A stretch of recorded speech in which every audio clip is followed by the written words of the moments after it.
Islands of Adventure, the most amazing theme park ever created.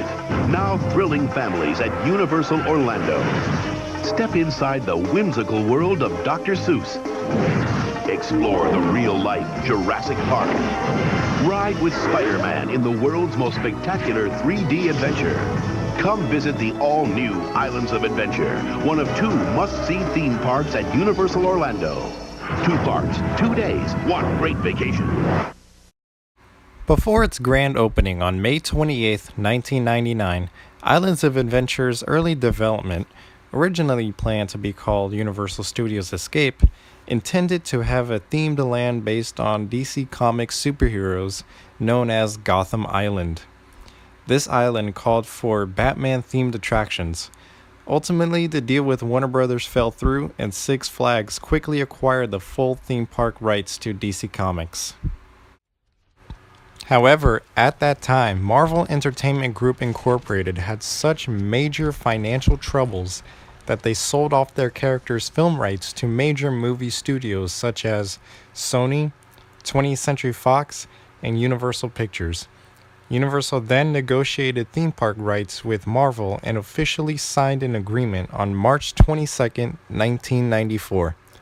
This contract remains in place unless Universal decides to close the area, stop paying property usage, or Marvel pulls out of the contract only if they have a reasonable explanation that Universal is mishandling their property. And with that, Marvel Superhero Island was born. The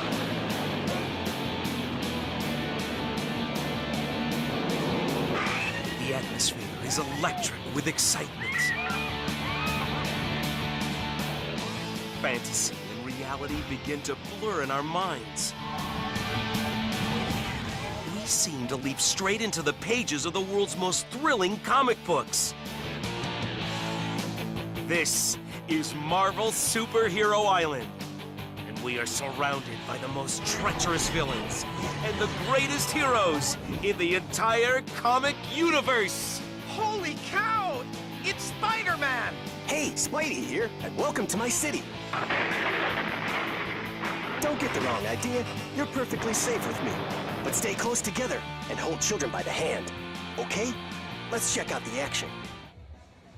Featuring attractions such as the Incredible Hulk roller coaster, Storm Force Accelatron, Doctor Doom's Fearfall, and The Amazing Adventures of Spider-Man, Marvel's Superhero Island quickly became a fan favorite island, with the much beloved Hulk coaster that launches you to 40 miles per hour in 2 seconds and reaches a top speed of 67 miles per hour.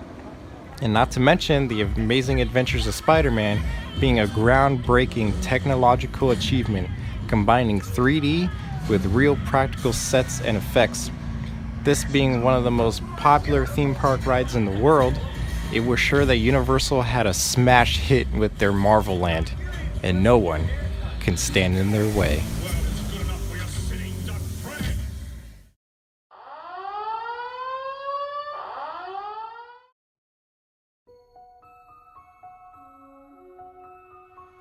On August 28, 2009, the Walt Disney Company agreed to purchase Marvel Entertainment for $4 billion. This deal finalized on December 31st of the same year. Many thought this was surely the end of Marvel Superhero Island at Disney's rival theme park, Universal Orlando. However, Disney CEO Bob Iger acknowledged that Disney would continue to honor any contracts that Marvel had with other companies. Now, I know what you're about to say, but what about Disney opening the Guardians of the Galaxy roller coaster at Epcot and the Marvel store at Disney Springs? And to that I say, sit back down and stop getting ahead of me. Jeez. Anyway, the 1994 contract allows Universal to feature the Marvel characters already approved by Marvel in Marvel Superhero Island, such as the Avengers, Spider-Man, X-Men, and the Fantastic Four characters in Florida. Universal Japan also features the Amazing Adventures of Spider-Man ride. So that means Disney is not allowed to use the Marvel name or logo anywhere within their US and Japan theme parks. nor can they create a Marvel-themed simulator ride within the legal designated distance of any Universal theme park using Marvel characters.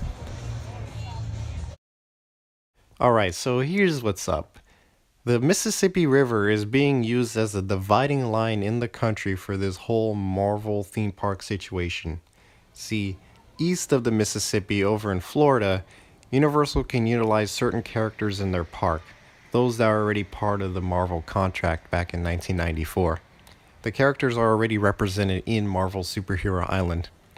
Now, however, west of the Mississippi in California, Universal Hollywood is not allowed to feature Marvel characters, even though the park has had a Marvel dining experience before in the past, but that's been long gone before the Disney Marvel merge.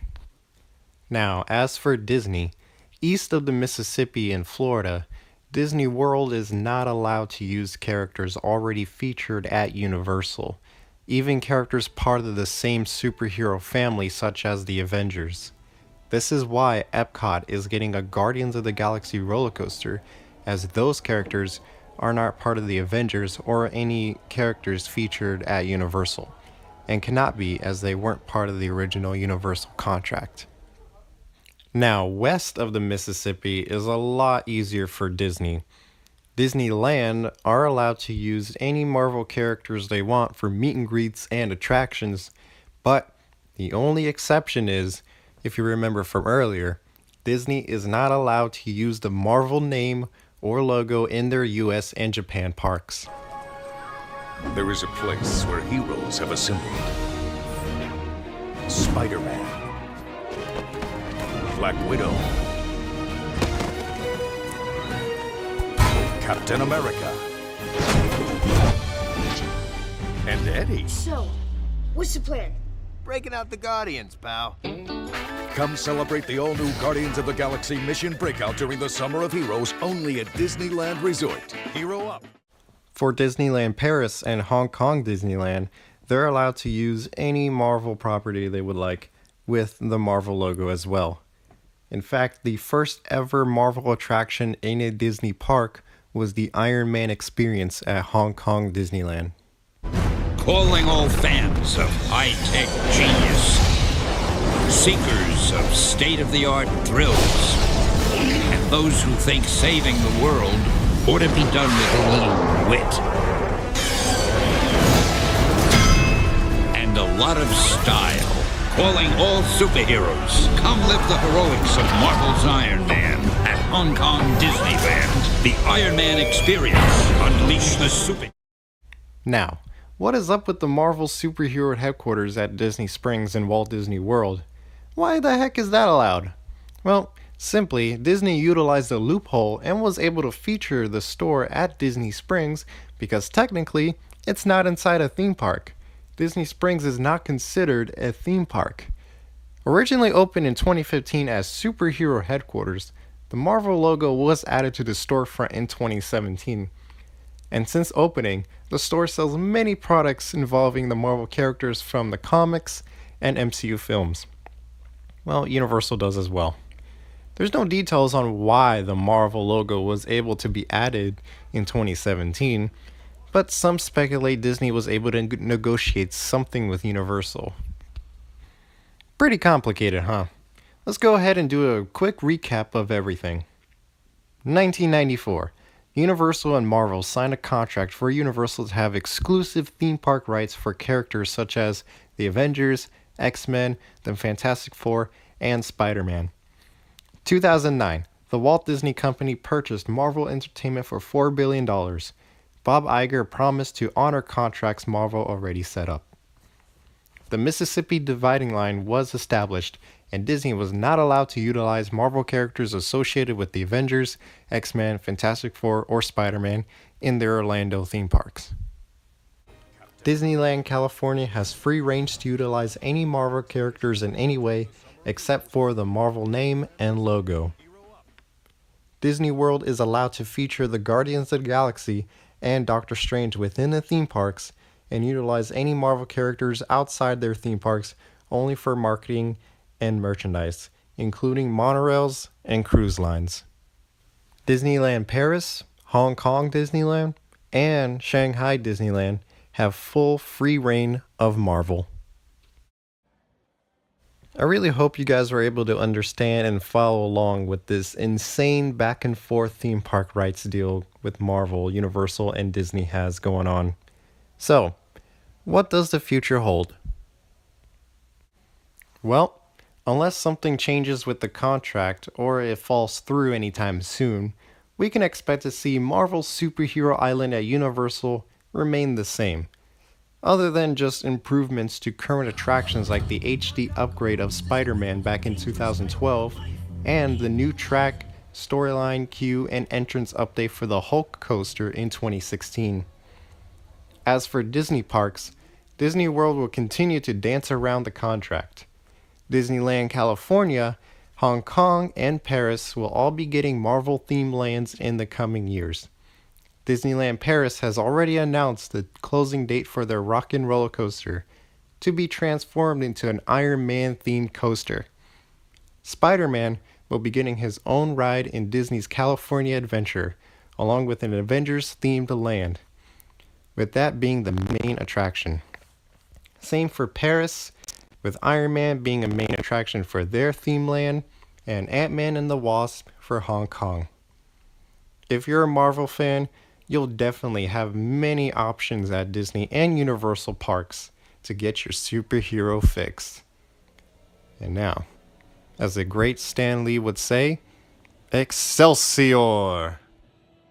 Well, that about wraps things up. Thanks for dropping by. I'd like to stick around, but hey, I gotta fly.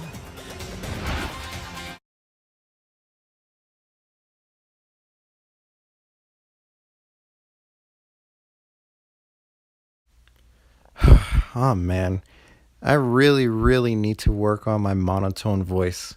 I really can't have this for more videos.